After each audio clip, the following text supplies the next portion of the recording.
자, 서로를 환대하며 인사하도록 하겠습니다. 잘 오셨습니다. 잘 오셨습니다. 잘 오셨습니다. 잘 오셨습니다.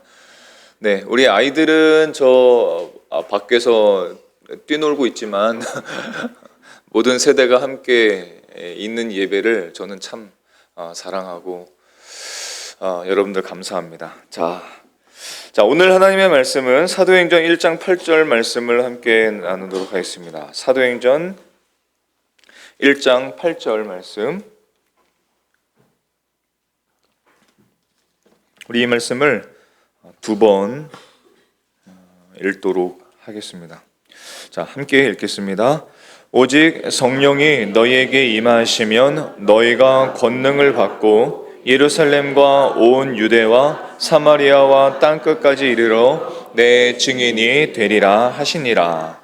오직 성령이 너희에게 임하시면 너희가 권능을 받고 예루살렘과 온 유대와 사마리아와 땅끝까지 이르러 내 증인이 되리라 하시니라. 아멘.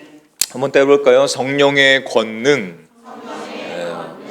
자, 오늘 우리가 읽은 하나님의 말씀은 여러분들이 정말 잘 아는 말씀이죠. 보통은 이 말씀을 우리는 전도할 때나 전도에 관련될 때 혹은 선교와 관련될 때 이 말씀을 주로 나누지만, 이 말씀은 전도와 선교를 넘어서 그리스도인의 전 삶에 대한 말씀입니다. 단순한 전도 말씀, 선교 말씀이 아니에요. 이 말씀은 거듭난 사람이라면, 그리스도인이라면 모든 그 삶에 심겨져야 할, 그리스도인의 삶의 큰 원칙이라고도 할 수 있고, 그리스도인의 삶에 하나님이 주신 축복이라고도 할 수 있습니다. 그것이 뭐냐면 성령의 권능이라는 겁니다. 네. 가끔 저의 이야기를 들려드리는 이유는 사도 바울이 성경에서 자주 보여주었던 것처럼 제 삶이 하나의 증거가 되기 때문에 제 이야기를 가끔 드립니다. 처음에 잠깐 이야기를 들려드리죠. 지금껏 저의 삶의 반은 예수님을 알았지만 예수님과 관계 없었던 인생이었고, 또 그 이후의 삶의 반은 예수를 그리스도로 모시고 살아가는 삶입니다. 저를 오래 아신 분들은 아마 금방 이해하실 거예요. 제 나이의 딱 반이 거의 그렇습니다. 예수님을 알지만, 모태신앙이었지만 예수님을 알지만 예수님과는 사실 무관한 삶이었고, 또 나머지 반은 예수를 그리스도로 영접해서 크리스찬으로 살아가고 있습니다. 그래서 다 기억이 나진 않지만 그 전과 후의 삶의 변화들을 저는 압니다. 이전에 그리고 이후의 삶의 변화를 저는 알아요. 보이는 것들도 있고 보이지 않는 변화들도 있었고 또 진행되는 것들도 있습니다. 그래서 오늘 말씀 앞에 삶을 돌아보게 되는데, 저는 기질적으로 부끄러움이 많은 사람입니다. 부끄럽고 또 숫기가 없고 그리고 여유도 별로 없는, 마음에 여유가 없고 굉장히 빠르고 급하고 fire 불 같은 이런 사람입니다. 자, 그런데 찬양하고 또 설교할 때 제가 간혹 느끼는 것이 무엇이냐면, 제가 다른 사람이 되는 것 같습니다. 다른 사람이 되는 것 같아요. 그리고 설교와 예배가 끝났을 때 마치 내가 아닌 사람이었다가 다시 돌아가는 그런 느낌을 또 받아요. 여러분, 그런 적 있으신지요?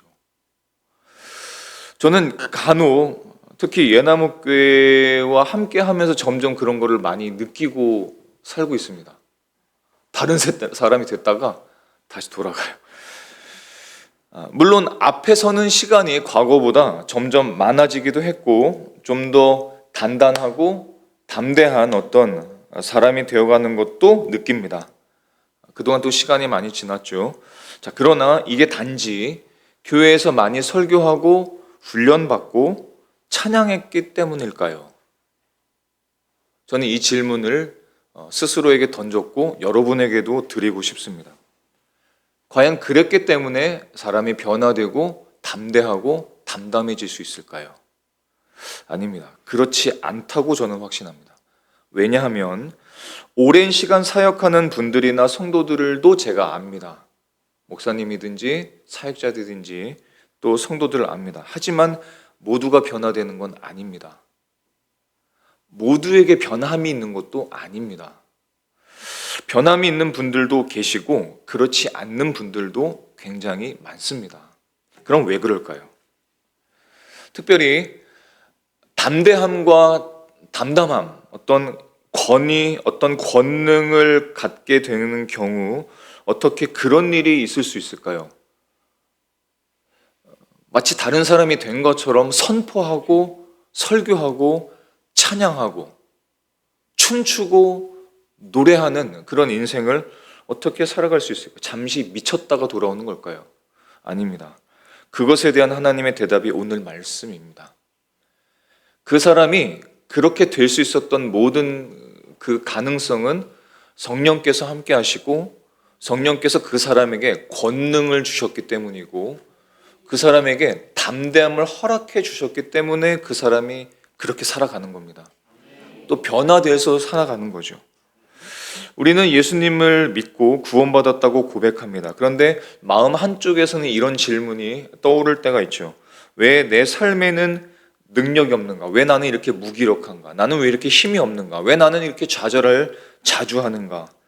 이런 질문이 스스로 들 때가 간혹 있습니다. 기도를 다 안 하는 것도 아니고 예배를 완전히 안 드리는 것도 아니에요. 기도도 하고 예배도 드립니다. 그런데 삶이 그런 담담함과 담대함, 어떤 권능과 권위를 느끼며 살아가는 것이 늘 있질 않고 그럴 때도 있지만 아닐 때도 참 많은 거예요.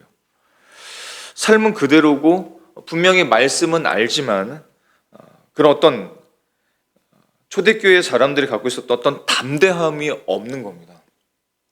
늘 주눅들어 있고 늘 자기 연민에 빠지고 그런 믿음이 있는 것은 분명한 것 같은데 정작 세상 앞에서는 침묵해버리고 입을 닫아버리는 거죠. 여러분 이상하지 않습니까? 우리는 초대교회의 성도들이 믿고 있던 그 복음, 그 예수님을 똑같이 믿습니다. 그렇죠. 똑같이 믿습니다. 다른 예수님도 아니고 다른 복음도 아닙니다. 똑같은 복음과 똑같은 예수님, 똑같은 하나님을 믿는데 왜 초대교회 사람들은 갖고 있었던 그런 모습들은 왜 간혹 우리의 삶에는 나타나질 않을까요? 이것이 큰 질문입니다. 초대교회 성도들은 핍박 속에서 굉장히 담대했습니다. 그 이유를 핍박이다, 박해다라고 물론 그냥 말할 수도 있겠지만 그렇지 않은 사람들도 있었겠죠.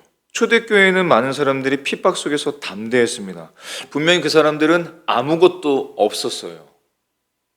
아무것도 없었어요. 근데 굉장히 담대하고 세상을 흔들었던 사람입니다. 왜 그럴까? 그 이유가 오늘 말씀에 있습니다. 성령의 권능이 그들에게 주어졌기 때문이고 저들이 성령의 권능으로 살았기 때문입니다. 그래서 다른 삶을 살 수 있었던 겁니다. 그 비결이 우리에게 주어지는 거예요. 하나님께서 우리에게 묻고 계신 거죠. 우리가 지금 살아가고 있는데 지금 삶의 목적은 무엇인가? 우리는 살아가는 그 힘을 어디서 공급받는가? 이런 질문입니다. 우리가 성령님이 우리 안에 계시지만 그 성령님의 권능을 의지해서 살아가는가? 성령님이 안에 계시지만 다른 힘을 의지하며 살아가는가? 이것을 우리에게 묻고 계신 겁니다. 우리들이 정말로 삶 속에서 힘으로 삼고 있는 것은 뭘까요? 사람들과의 관계는 아닐까요? 사람들의 이목은 아닐까요? 아니면 내가 갖고 있는 어떤 힘이라든지 재물이라든지 재능에 우리 마음이 쏟아져 있는 것은 아닐까요? 아니면 내가 해왔던 어떤 경험이라든지 내가 구축해 놓은 어떤 시스템이라든지 생각이라든지 이론이라든지 나는 실제로 삶을 살아가면서 그것에 힘을 의지하며 살아가는 것은 아닐까요? 우리에게 하나님께서 성령을 주신 이유는 성령의 권능을 힘입어서 살기를 기대하시기 때문에 그렇습니다. 그렇다면 하나님의 목적은 너무나 분명한데 우리가 다른 것을 의지하며 살아간다는 것은 좀 문제가 있는 것이죠. 그래서 크리스찬이지만 성령님이 안에 계시지만 하나님을 믿고 있지만 무기력한 겁니다. 성령의 권능이 우리의 힘의 원천이기 때문인데 성령의 권능을 힘입지 않고 다른 것을 힘으로 삼으니까 무기력하고 자꾸 쓰러지는 거예요. 오늘 말씀은 우리가 너무나 익숙하게 잘 아는 말씀입니다. 오직 성령이, 여기서 첫 단어를 기억하셔야 됩니다. 오직입니다. 오직이에요. only란 뜻이죠. 오직이란 뜻입니다. 크리스찬의 삶의 방식과 삶의 힘의 원천은 다른 것 위에 성령 권능이 함께 있는 것이 아니라 성령의 권능이 오직이란 뜻이고 성령의 권능을 오직 힘입어서 다른 것을 해나간다는 뜻입니다. 근데 거꾸로 사는 거예요.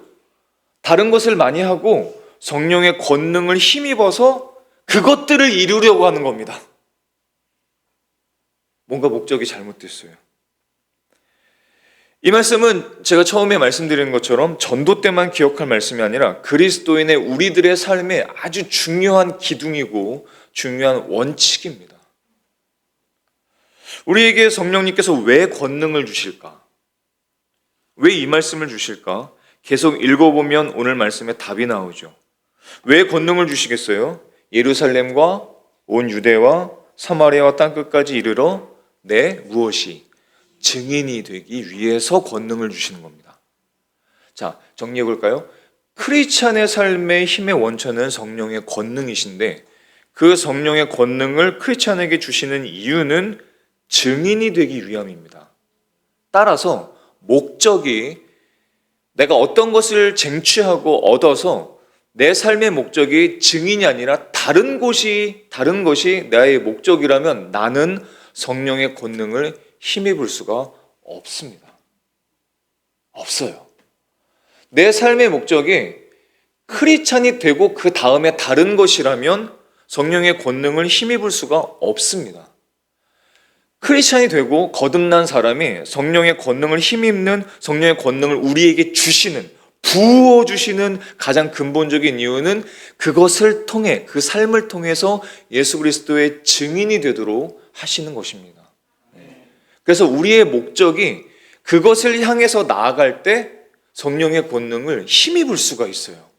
그러면 아무것도 없어도 무언가 부족해도 잘 투닥거려도 우리는 그 목적이 분명하기 때문에 성령의 권능을 힘입을 수 있고 그런 사람을 한번 쳐다보세요.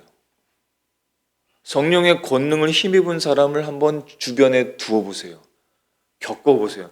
그 사람은 삶이 다릅니다. 달라요. 다릅니다. 이 사람은 희한합니다.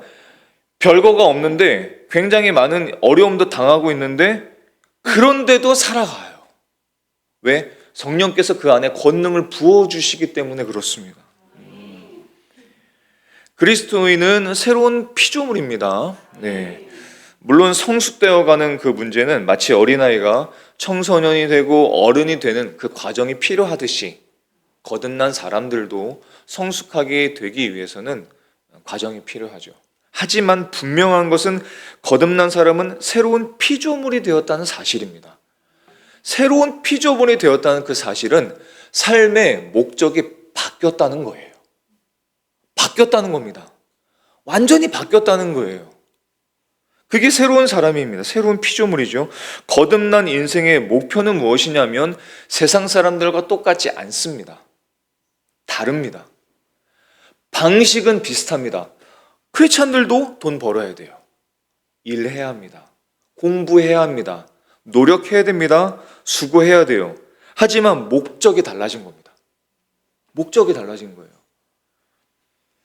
우리가 공부하는 이유, 돈을 버는 이유, 그것은 하나님의 영광을 위해서 살고 그리고 하나님과 동행하며 사는 것이 거듭난 인생의 목표입니다.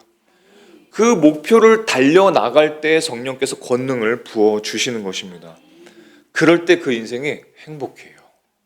참 행복합니다. 문제가 산적한데도 행복을 느낍니다.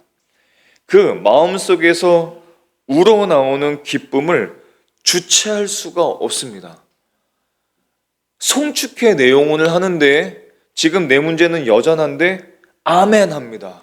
찬양합니다. 영광을 돌려드리고 박수를 쳐요. 미친 겁니까? 아니에요. 목표가 너무 확실해서 그렇죠. 기쁘고 즐겁고 세상 사람들이 가질 수 없고 느낄 수 없는 만족함이 이 안에 있습니다. 그게 크리스찬이라는 것이죠. 지난주일 우리는 그리스도인의 삶의 큰 두 기둥을 나눴습니다. 하나는 교회 생활이고 또 하나는 청지기 생활을 나누었습니다. 우리가 그때 나누었어요. 시간, 재능, 돈이라든지 그 모든 것의 주인은 창조주 하나님이십니다. 하나님이세요. 모든 것의 주인은 하나님이십니다. 하나님을 위해서 그런 것들을 사용하려고 할 때 잘 사용할 수 있습니다. 하나님이 우리에게 맡겨주신 것을 다른 목표를 두고 쓰게 되면은 잘 쓰임을 받지를 못합니다. 그래서 뭔가 자꾸 삐긋합니다. 목표가 잘못되었으니까요. 자꾸 하나님의 영광이 아니라 나의 영광이라든지 나의 만족이라든지 나를 위해서 쓰려고 하니까 목표가 나이니까 뭔가가 이상해요. 힘이 없어요. 수고하고 노력하는데도 뭔가 이 안에 그 안에 있는 그 큰 기쁨을 누리지를 못해요. 목표가 다르니까. 참된 목표가 아니니까요. 십자가를 자랑하는 것이 정말 내 삶의 목적인가? 하나님의 영광을 위해서 살아가는 것이 내 목적인가? 하나님께서 나에게 맡기신 이 재능과 재물을 나는 그 목적을 위해서 사용하는가? 아니면 다른 목적을 위해서 하나님을 이용하는가? 성령님의 권능을 도구로 생각하는가? 거기에 따라서 열매는 달라질 수밖에 없습니다. 성령의 충만함을 받아서 하고 싶으신 것이 무엇입니까? 성령의 힘과 지혜를 공급받아서 하고 싶으신 것은 무엇입니까? 그 목적은 무엇입니까? 그것을 주님께서는 오늘 우리에게 이 말씀을 통해서 알려주시는 거예요. 내가 너에게 성령의 권능을 줄 것이고 성령의 충만을 줄 것인데 그 목표가 무엇이니? 목적이 무엇이니? 달려가고자 하는 그 결승점이 도대체 무엇이니? 내 이름을 높이는 것이니? 하나님의 영광을 높이는 것이니? 우리에게 묻고 있는 겁니다. 어떤 권능을 우리에게 주실까? 또 우리에게 어떤 힘을 주실까? 이것을 우리가 세 가지로 좀 생각해 보고자. 성령님께서 믿는 자들에게 주시는 그 권능을 세 가지를 생각해 보고자 합니다. 첫 번째는 성령님의 권능을 우리에게 주시는 것은 우리에게 나타나는 그 권능은 이것입니다. 두려움을 이기는 담대함을 우리에게 주십니다. 사도행전 4장 31절의 말씀을 보면은 성령이 충만하여 담대히 하나님의 말씀을 전하니라. 담대하게 하나님의 말씀을 전하는 그 근원이 뭐예요? 성령의 충만입니다. 이 사람이 누구냐면 예수님을 부인했던 베드로예요. 이 사람이 예수님을 부인했던 베드로가 성령이 충만해서 담대하게 설교합니다. 수천 명 앞에서. 같은 사람이죠. 근데 다른 사람이 되어버렸어요. 왜? 성령의 충만이 부어졌기 때문입니다. 성령의 권능이 부어졌기 때문이에요. 상황은 바뀐 것이 전혀 없습니다. 핍박도 똑같습니다. 위협받는 것도 똑같습니다. 근데 무엇이 바뀌었냐면 그 사람이 바뀌었어요. 여러분, 세상, 환경, 우리를 둘러싸고 있는 상황들이 바뀌어지기를 기대한다면 그것은 옳은 기대가 아닐 수 있습니다. 하나님께서 그 상황과 환경을 우리에게 허락하셨다면 우리에게 기대하시는 것은 상황이 바뀌는 것이 아니라 내가 바뀌는 것이죠.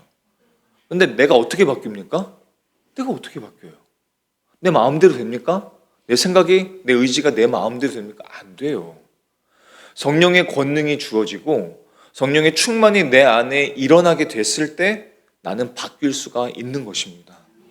그것을 위해서 성령님을 주신 거예요. 그래서 그렇게 사람들을 두려워하면서 예수님을 부인했던 베드로가 성령의 충만을 입고 성령의 권능을 입고 담대하게 하나님의 말씀을 전할 수 있게 된 것입니다.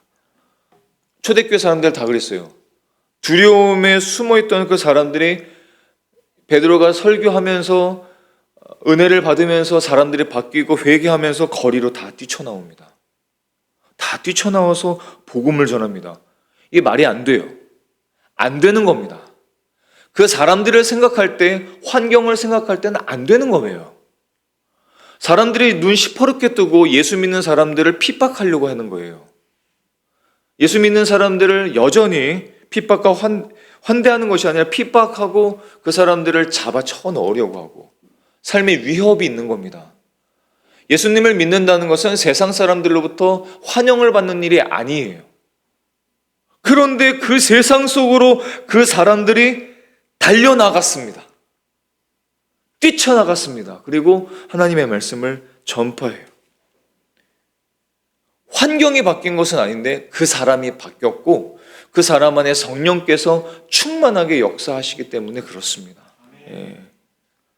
이것은 우리에게 동일하게 적용됩니다. 예. 여러분 안에는 어떤 두려움이 있으신지요?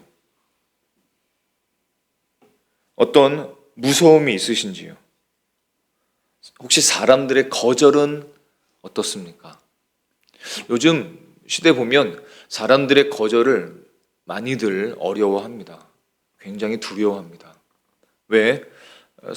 예전보다 좀 상황이 좀 나아졌거든요. 사는 것도 좀 괜찮아졌어요. 근데 사람들이 예전에는 가난을 두려워했지만 이제는 가난이 별로 두렵지 않아요. 그거보다는 사람들의 냉대, 그 관계 속에서 겪게 되는 어려움들, 관계의 단절들, 어려움들, 그런 것들이 이 마음에 막 몰아칩니다. 그래서 사람들이 어떻게 돼요?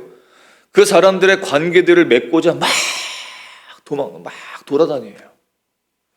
그 관계가 아니면 내가 어떻게 되는 것처럼 막 느끼면서 합니다. 아니면 됐어, 다 필요 없어, 나 혼자 사는 거지 뭐.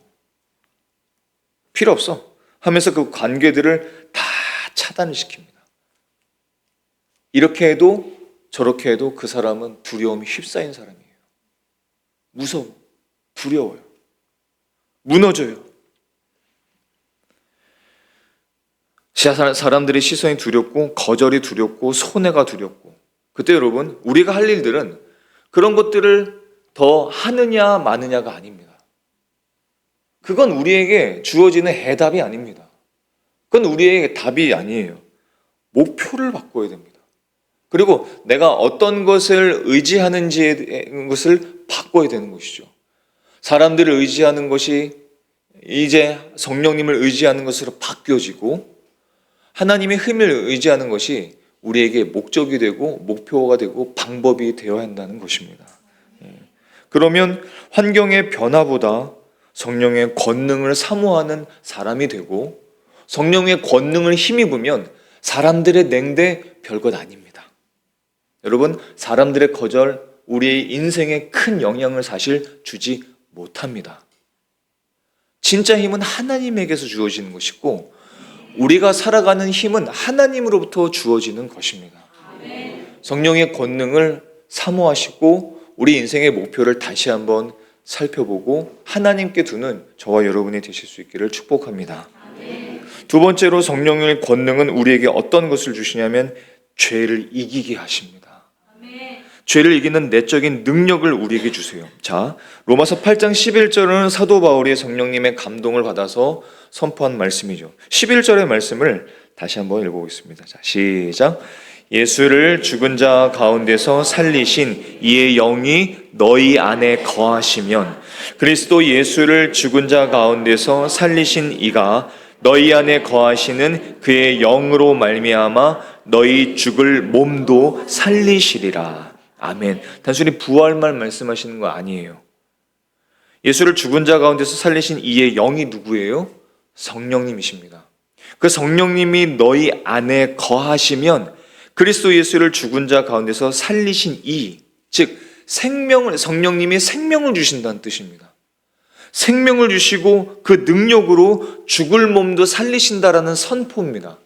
이 선포가 우리에게 왜 중요해요? 성령님은 부활의 영이시고 생명의 영이십니다.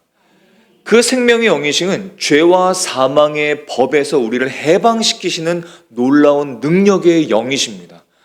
따라서 그의 권능과 성령님의 능력이 우리 안에 채워지고 충만하게 되면 죄와 사망을 우리가 이기게 되는 것이죠.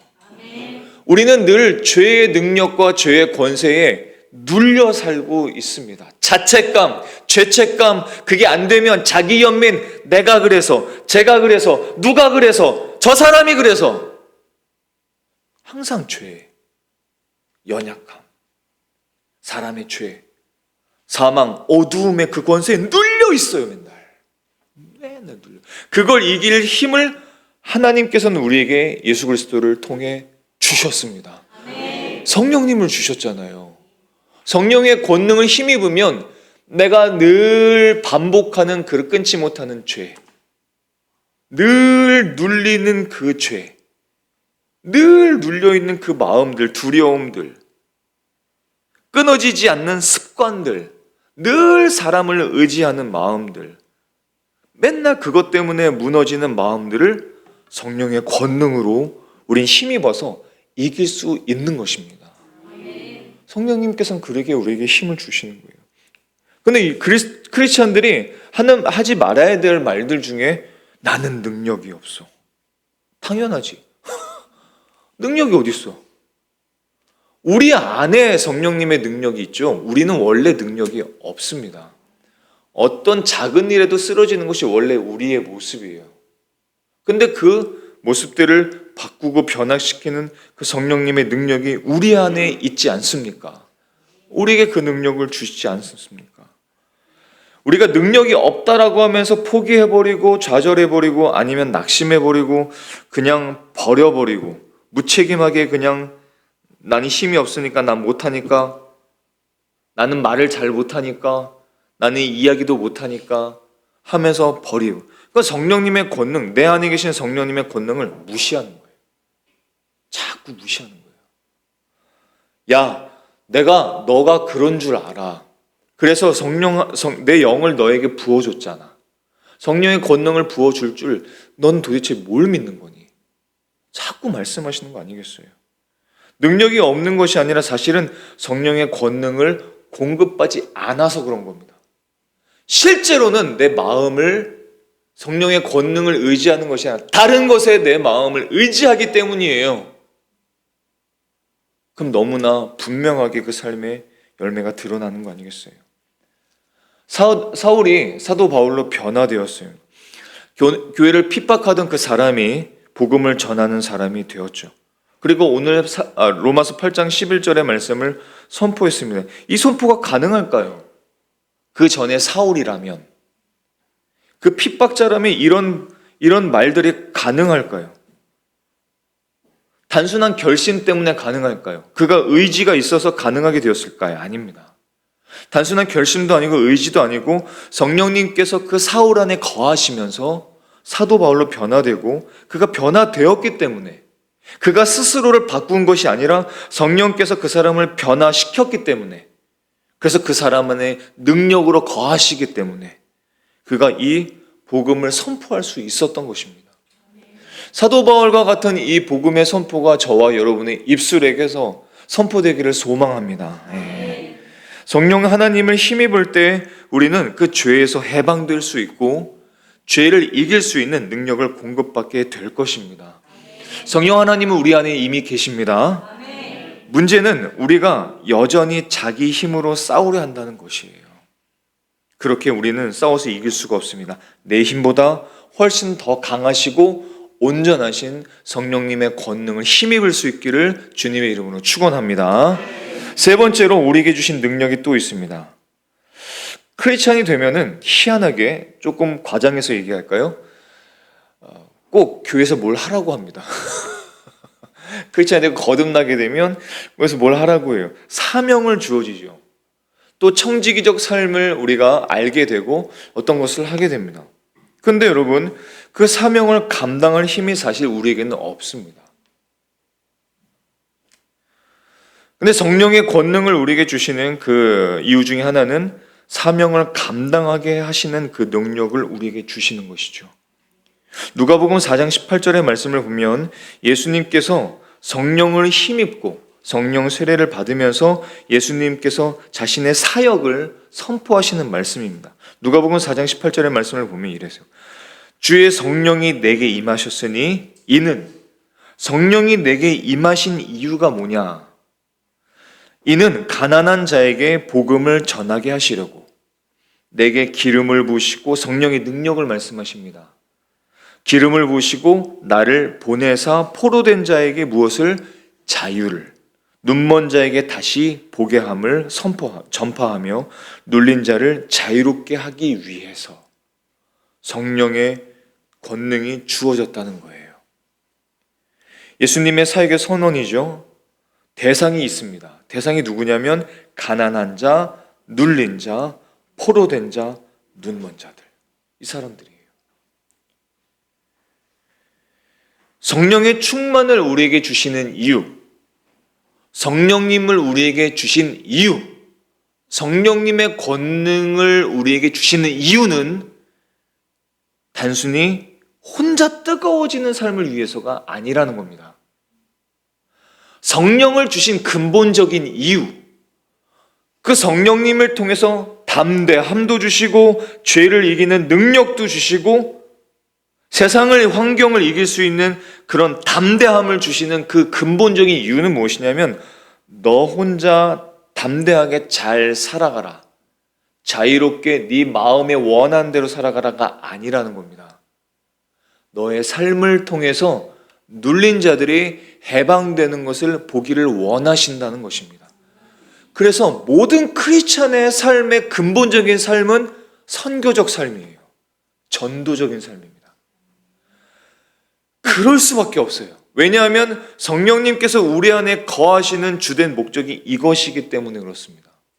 예수님이 말씀하시고 사도 바울의 그 삶이 증명하고 수많은 사도들이 그 삶이 증명하는 것처럼 크리스찬의 근본적인 삶의 목적은 선교와 전도를 위한 그 삶이라는 거예요.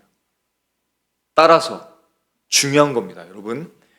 크리스찬, 내가 크리스찬인데 크리스찬의 어떤 담대함과 죄를 이기는 능력과 그 공급을 받지 못하는, 성령의 권능을 받지 못하는 중요한 이유는 그 목적이 나를 위한 삶이라는 거예요. 왜?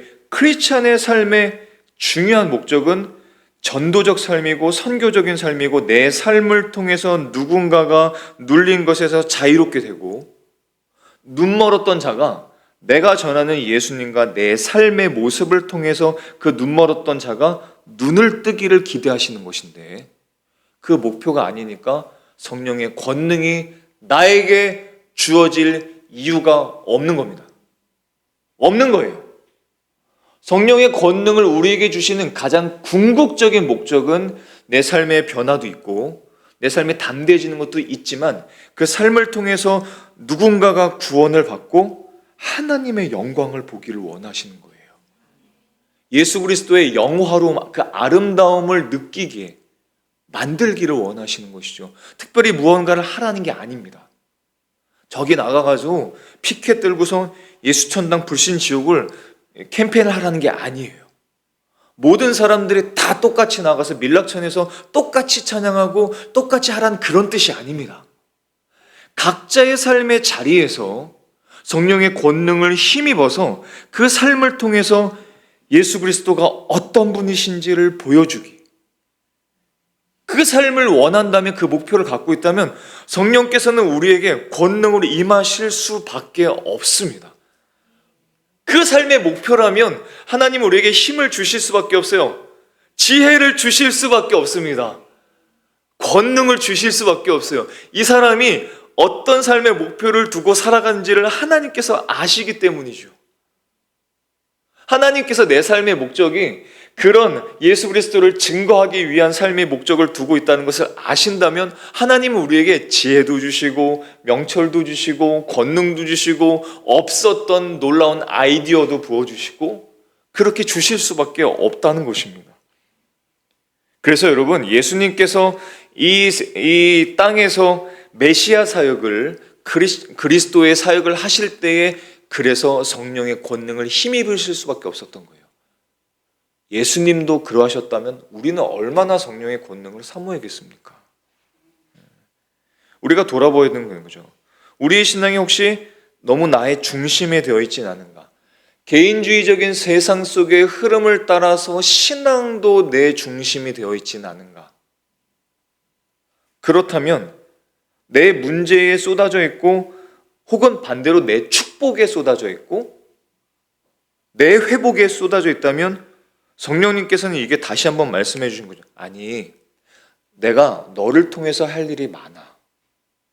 내가 너를 통해서 할 일이 아직도 많단다. 그래서 내가 너에게 권능을 주고 싶어. 힘을 주고 싶어. 지혜를 주고 싶어. 이렇게 말씀하신 겁니다. 따라서 성령님의 권능과 성령님의 능력을 가장 잘 받는 사람은 누굴까요? 성령님의 권능을 잘 받는 사람, 성령님의 권능을 늘 의지하는 사람, 그 사람은 누구예요? 고린도후서 12장 9절의 말씀을 보면 우리는 힌트를 얻을 수 있습니다. 내 능력이 약한 데서 온전해진다 말씀하세요. 우리는 강해지려고 하죠. 자꾸 내 강한 모습을 다른 사람들에게 보여주려고 하죠. 야, 내가 어떤 사람인 줄 알아? 아니요. 하나님의 권능이 흘러나가는 사람은 어떤 사람이냐면 약한 사람입니다. 하나님의 권능을 잘 받는 사람은 내 힘을 의지하지 않는 사람입니다. 더 준비되고 더 완벽해지고 더 나아진 다음에 쓰임받고 싶어하는 그거 잘못된 겁니다. 하나님은 반대로 말씀하시는 거예요. 네가 약한 그 자리에서 내가 너를 사용할 거고 네가 약한 그 자리에서 내 힘이 드러나게 될 거야. 이렇게 말씀하시는 거죠. 여러분, 구약에서는 정말 많은 사건들이 우리에게 보여주었어요. 기드온의 300용사를 보세요.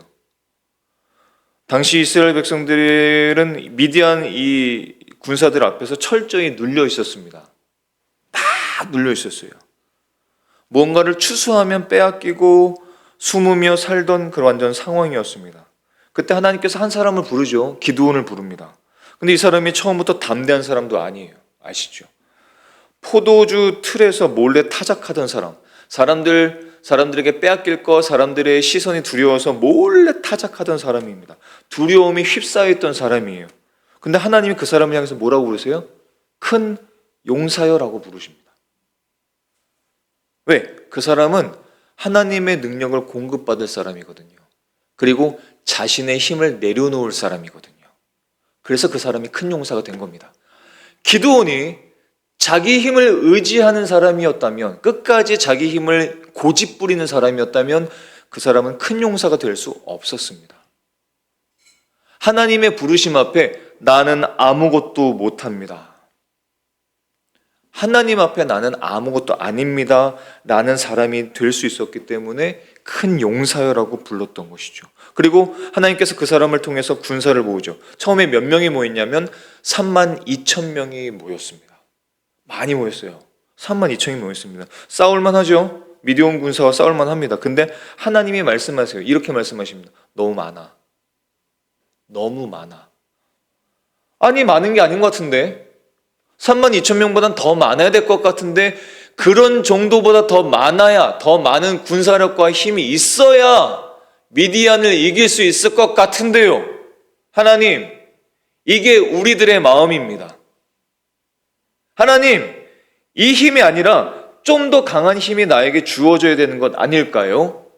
나에게 좀 더 많은 힘이 필요합니다 라고 말하는 거예요. 아니, 하나님은 기도를 통해서 우리에게 보여주시는 것은 그런 게 아닙니다. 너무 많아. 네 힘은 필요 없어. 너의 힘은 필요 없어. 이렇게 말씀하시는 거예요. 왜? 사사기 7장 2절의 말씀을 보면 이렇게 말씀하시죠. 이스라엘이 스스로 자랑하기를 내 손이 나를 구원하였다 할까 함이라. 하나님은 잘 아셨습니다. 32,000명이 다 용사가 돼서 다 싸워가지고 결국 이기게 되면 결국 누구의 공으로 돌려요? 자기의 공으로 돌리는 겁니다. 하나님이 우리를 승리하게 하셨다가 아니라 우리가 32,000명이 모였으니까 이기게 된 거야. 우리 교회는 이런 사람들이 모이게 되니까 이기게 되는 거야. 우리 교회는 이런 사람들이 있으니까 부흥하는 거야. 시선이 다 사람들에게 쏠리게 될 것을 아시는 겁니다. 그래서 하나님은 어떻게 하세요? 그 교회와 사람들에게 연약함을 주십니다. 너 사실 아무것도 아니야. 너희 교회도 별것 아니야. 너의 힘을, 공동체의 힘을 의지하지 마. 처음에 먹었던 그 마음처럼 나를 의지하렴. 처음 예나무교회가 세워질 때처럼 우리는 아무것도 아니라고 했던 그때처럼 다시 그 마음을 가지렴. 뭐가 갖추었기 때문에, 뭔가 이루어졌기 때문에 더 나아질 것이라고 생각하지 말고 그때 가졌던 그 연약함을 그대로 가지렴.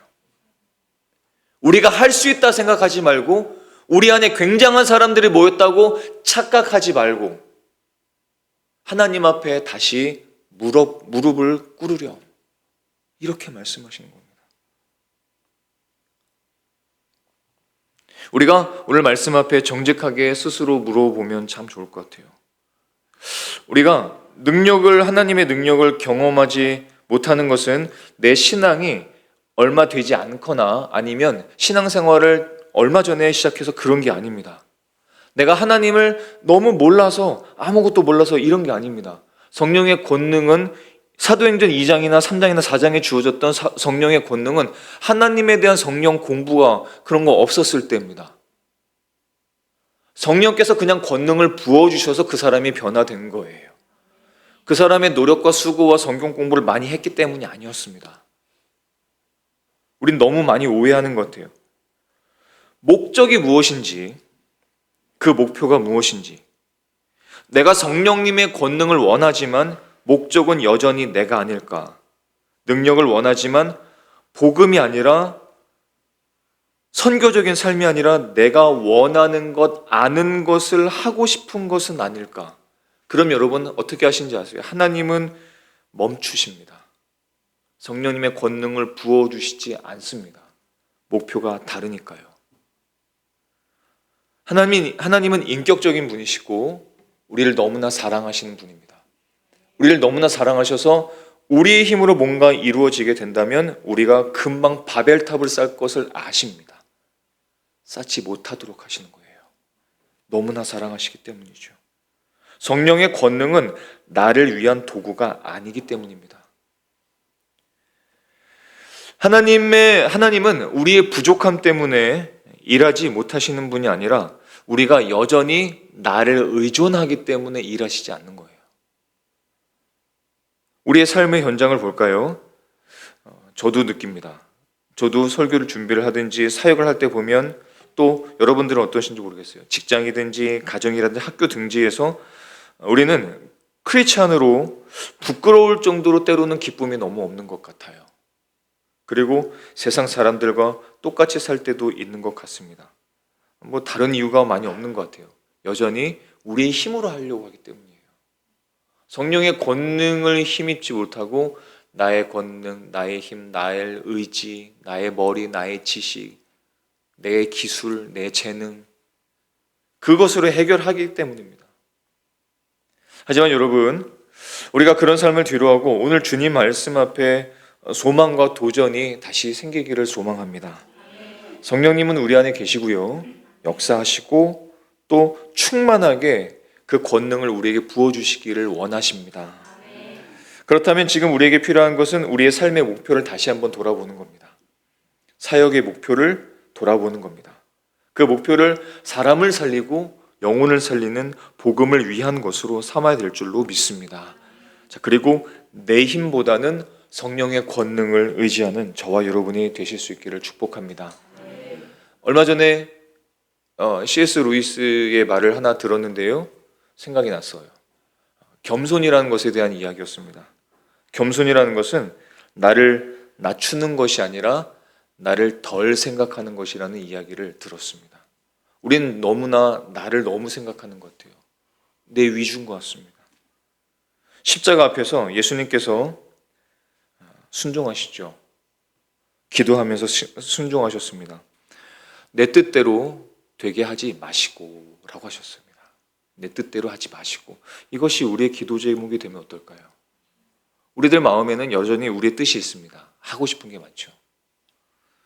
그런데 예수님이 그 십자가의 고통 앞에서 그것을 감당하고 그것을 겪고 그것을 해내실 수 있었던 이유는 성령께서 예수님에게 권능을 부어주시고 힘을 주셨기 때문입니다. 근데 그때 그 과정이 예수님의 기도였어요. 주님, 하나님, 내 뜻대로 하지 마세요. 하나님의 뜻대로 해주세요. 이것이 저와 여러분의 기도 제목이 된다면 하나님은 분명 여러분들에게도 놀라우신 성령의 권능을 부어주실 줄 믿습니다. 나의 영광이 아니라 하나님의 영광이 되어지는 삶이 될 수 있기를 예수님의 이름으로 축원합니다. 아멘. 기도하시겠습니다.